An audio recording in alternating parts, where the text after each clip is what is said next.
Bobi Wine, are you there? Oh. Are you there? Are you listening? Yes, yes. What about from your vantage point in Uganda? How are we doing when it comes to freedom of expression?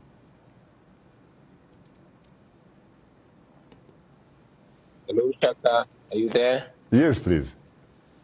Oh, yeah. I'm happy to be contributing to this very important discussion.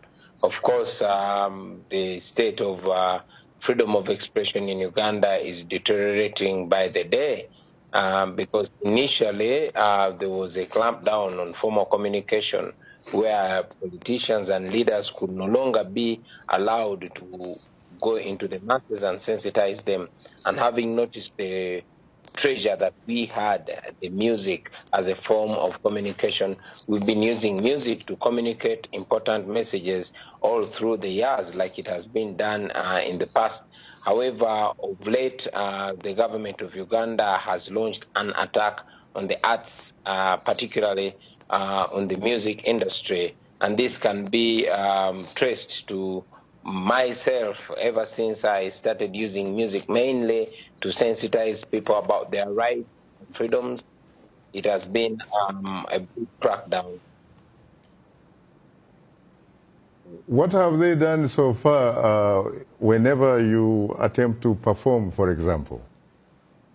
Well, as we speak now, all my music concerts have been outlawed and my songs have been banned on radios. The security forces make sure my music is not played on radio or TV. And as a matter of fact, in the recent past, there were reports of the police raiding bars that play my music. However, this is not just on me as an artist, but having noticed the power and effect of music and the arts, the government of Uganda has moved to regulate the arts to the ridiculous extent of an artist or a creative or any other creative thinker having to submit the lyrics of their unrecorded songs to the minister for the minister to decide whether those lyrics can be recorded or not. And indeed, the government is also proposing that an artist must seek permission from the government before they travel out of Uganda to perform. To the rest of the world, this is a ridiculous move, but indeed, that's how the government of Uganda has always been trying to legitimize its repression.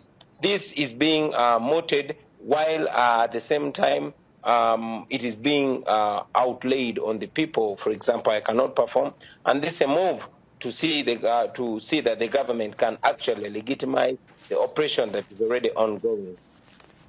I have been told by John here that Freedom House, when it came to Uganda, that it decided to move Uganda from the category of partly free to not free. Would that be an accurate reflection of where you are? Well, indeed, I agree with them because our country is not free.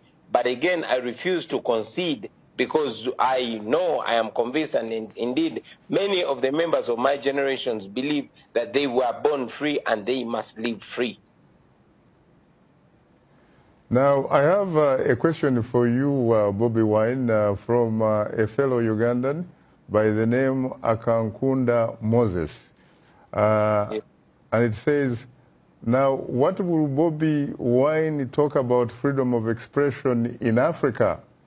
He's one of those creating intimidation, blackmailing, insulting the sitting government leaders.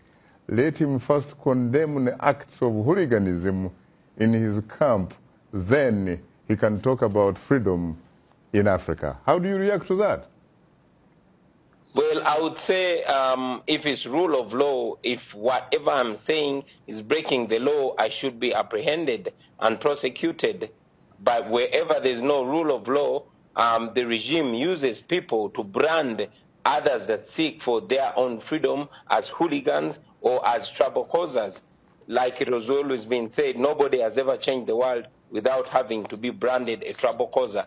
Every time we raise our voices, there's no justification or no reason that is given for our oppression other than being dismissed. Thank you very much.